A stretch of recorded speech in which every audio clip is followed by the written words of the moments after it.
नमस्कार साथियों।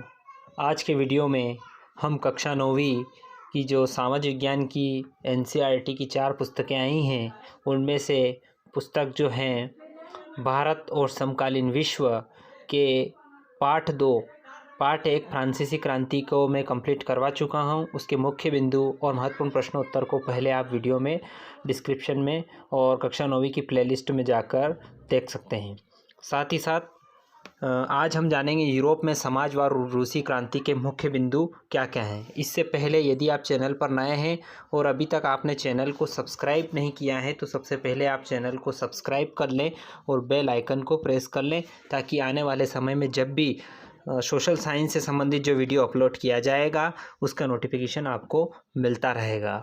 और वीडियो को अंत तक देखें ताकि स्पष्ट रूप से सारे मुख्य बिंदु समझ में आ सकें। यूरोप में समाजवाद और रूसी क्रांति वह कौन सी विचारधारा हैं जो समाज के पुनर्गठन का काम करती हैं? तो समाजवादी विचारधारा। उदारवादी किसे कहा जाता है? उदारवादी एक विचारधारा है जिसमें सभी धर्मों को बराबर का सम्मान और जगह मिले। वे व्यक्ति मात्र के अधिकारों की रक्षा के पक्षधर थे। रूस में उदारवादी विचारधारा समूह लोकतंत्रवादी नहीं था। क्यों? यह समूह लोकतंत्रवादी नहीं था।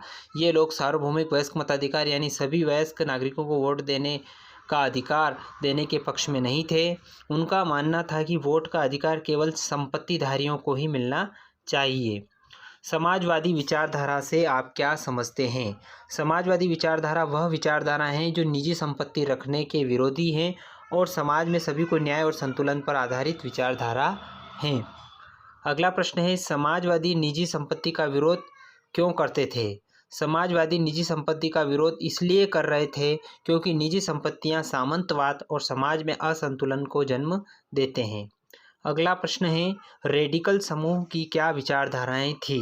वे ऐसी सरकार के पक्ष में थे जो देश की आबादी के बहुमत के समर्थन पर आधारित हों।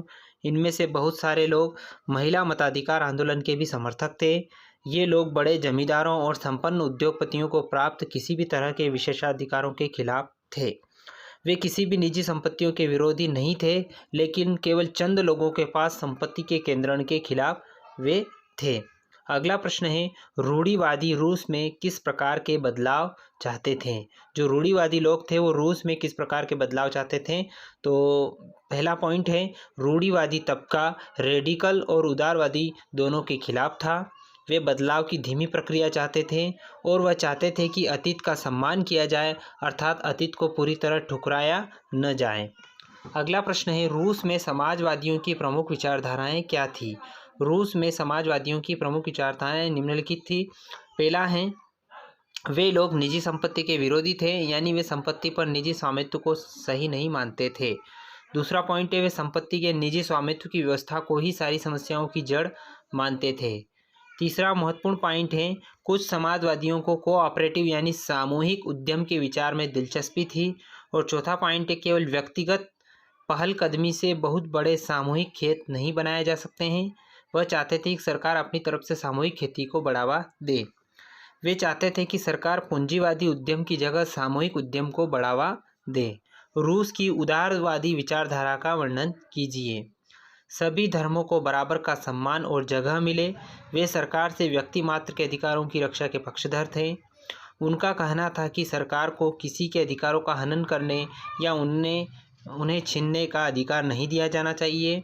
यह समूह प्रतिनिधित्व पर आधारित एक ऐसी निर्वाचित सरकार के पक्ष में था जो शासकों और अफसरों के प्रभाव से मुक्त और सुप्रशिक्षित न्यायपालिका द्वारा स्थापित किए गए कानूनों के अनुसार शासन कार्य चलाए। अगला प्रश्न है, समाजवादियों ने अपने प्रयासों में समन्वय लाने के लिए 1870 के दशक में किस नाम से संस्था बनाई? इसका उत्तर है द्वितीय इंटरनेशनल। अगला प्रश्न है, इंग्लैंड और जर्मनी के मजदूरों ने अपने जीवन और कार्य स्थिति में सुधार लाने के लिए कौन कौन से प्रयास किए? पहला पॉइंट है, संगठन बनाना शुरू किया। अपने सदस्यों को मदद पहुंचाने के लिए कोच बनाए गए। काम के घंटे में कमी तथा मताधिकार के लिए आवाज़ उठाना उन्होंने शुरू किया। सन 1914 तक यूरोप में समाजवादी कहीं भी सरकार बनाने में क्यों सफल नहीं हो पाए, कारण दीजिए। बहुत ही महत्वपूर्ण प्रश्न है। संसदीय राजनीति में उनके प्रतिनिधि बड़ी संख्या में जीतते रहे। उन्होंने कानून बनवाने में भी अहम भूमिका निभाई, मगर सन 1914 तक यूरोप में समाजवादी कहीं भी सरकार बनाने में सफल इसलिए नहीं पाए गए क्योंकि सरकारों में रूढ़िवादियों, उदारवादियों और रेडिकलों का ही दबदबा बना रहा। किस क्रांति के जरिए रूस की सत्ता पर समाजवादियों ने कब्जा किया? तो साथियों, इसका उत्तर है अक्टूबर क्रांति। अगला प्रश्न है, अक्टूबर क्रांति किसे कहते हैं? फरवरी 1917 में राजशाही के पतन और 1917 के ही अक्टूबर के मिश्रित घटनाओं को अक्टूबर क्रांति कहा जाता है। निरंकुश राजशाही किसे कहते हैं?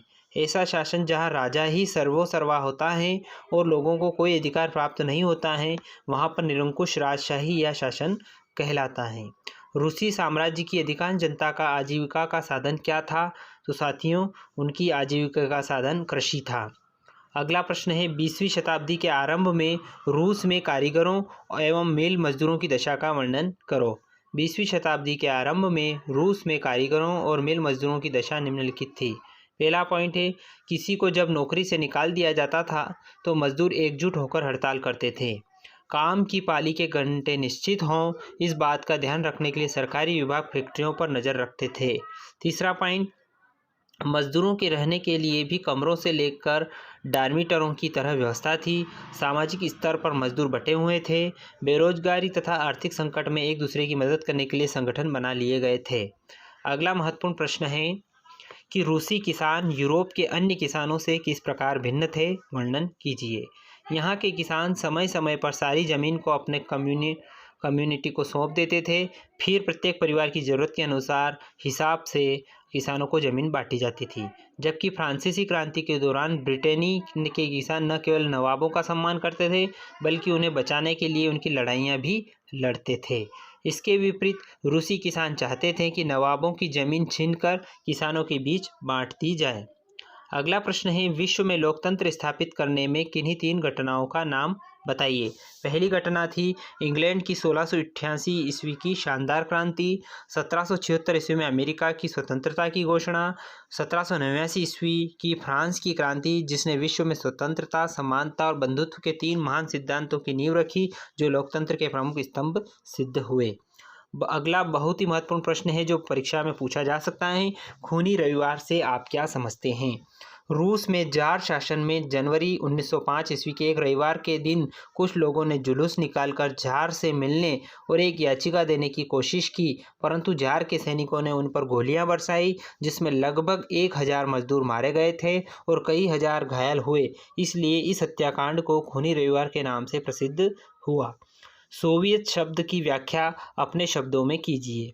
मजदूरों के प्रतिनिधियों के परिषद को 1905 ईस्वी की रूसी क्रांति के बाद पहली बार सोवियत का नाम दिया गया। सोवियत शब्द रूस में मजदूरों और किसानों के संघ को कहा जाता है। लेनिन कौन था? उसकी 3 मांगें कौन कौन सी थी? ये आप पुस्तक से कंसल्ट करके लिख सकते हैं। बोल्शेविक कौन था? बोल्शेविक कौन थे? उनकी 3 मांगें कौन कौन सी थी? अब बोल्शेविक का उत्तर मैं आपको बता देता हूँ। बोल्शेविक रूस की एक राजनीतिक पार्टी थी जिसका नेता लेनिन था। उसकी 3 प्रमुख मांगें थी। युद्ध को तुरंत बंद कर दिया जाए, सारी ज़मीन किसानों को सौंप देनी चाहिए और बैंकों का राष्ट्रीयकरण किया जाना चाहिए। ये तीनों बोल्शेविक की मांगें थीं। अब 1917 ईस्वी की क्रांति में लेनिन या बोल्शेविकों की भूमिका का वर्णन कीजिए। रूस की क्रांति को सफल बनाने में या रूस में क्रांतिकारी आंदोलन के विकास में सबसे बड़ा योगदान लेनिन का था, जो रूस के सबसे शक्तिशाली पार्टी बोल्शेविक पार्टी का नेता था। जार के सिंहासन त्यागने पर 15 मार्च 1917 ईस्वी को केरेस्की के नेतृत्व में जो सरकार बनी, वह भी देश की समस्याओं को हल न कर सकी। ऐसे में फिर हो सकता था कि रूस में जार का शासन पुनः लौट आता। ऐसे कठिन समय में यदि लेनिन ने देश की बागडोर न संभाली होती तो सारे किए कराए पर पानी फिर जाता। उनकी योगदान निम्नलिखित हैं। पहला है, लेनिन के नेतृत्व में बोल्शेविक पार्टी ने युद्ध समाप्त करके किसानों को जमीन दिलाने तथा सारी सत्ता सोवियत को सौंपने के संबंध में स्पष्ट नीतियां अपनाई। दूसरा है, सबसे पहले रूस ने प्रथम विश्व युद्ध से खुद को अलग कर लिया, चाहे उसके लिए उसे भारी कीमत चुकानी क्यों क्यों चुकानी पड़ी? रूस के अधीन एक सभी उपनिवेशों को स्वतंत्र कर दिया गया। लेनिन ने अनेक घोषणाएं कर रूस में एक समाजवाद का युग आरंभ किया। अगला प्रश्न है, वह कौन सी विचारधारा हैं जो समाज के पुनर्गठन का काम करती हैं? समाजवादी विचारधारा। उदारवादी किसे कहा जाता है? उदारवादी एक विचारधारा है जिसमें सभी धर्मों को बराबर का सम्मान मिले और जगह मिले। वे व्यक्ति मात्र के अधिकारों की रक्षा के पक्षधर थे। रूस में उदारवादी विचारधारा या समूह लोकतंत्रवादी नहीं था। क्यों? यह समूह लोकतंत्रवादी नहीं था। ये लोग सार्वभौमिक वयस्क मताधिकार यानी सभी वयस्क नागरिक को वोट देने का अधिकार देने के पक्ष में नहीं थे। उनका मानना था कि अधिकार केवल संपत्तिधारियों को ही मिलना चाहिए। समाजवादी विचारधारा से आप क्या समझते हैं?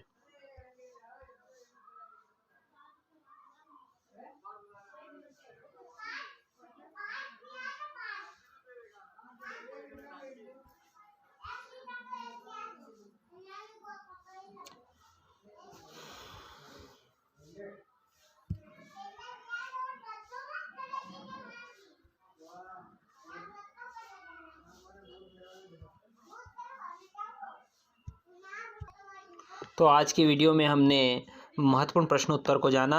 यूरोप में समाजवाद और रूसी क्रांति के महत्वपूर्ण प्रश्न उत्तर को हमने समझा है। तो उम्मीद करता हूं कि आपको पूरा वीडियो पसंद आया होगा। यदि वीडियो अच्छा लगे तो लाइक करें, कमेंट करके अपने सुझाव हमें ज़रूर प्रेषित करें। और एक बार और आपसे निवेदन है, यदि आपने चैनल को सब्सक्राइब नहीं किया है तो प्लीज़ आप चैनल को सब्सक्राइब कर लें और बेल आइकन को प्रेस कर लें, ताकि आने वाले समय में जब भी वीडियो अपलोड किया जाएगा आपको नोटिफिकेशन मिलता रहेगा। धन्यवाद साथियों। जय हिंद, जय भारत।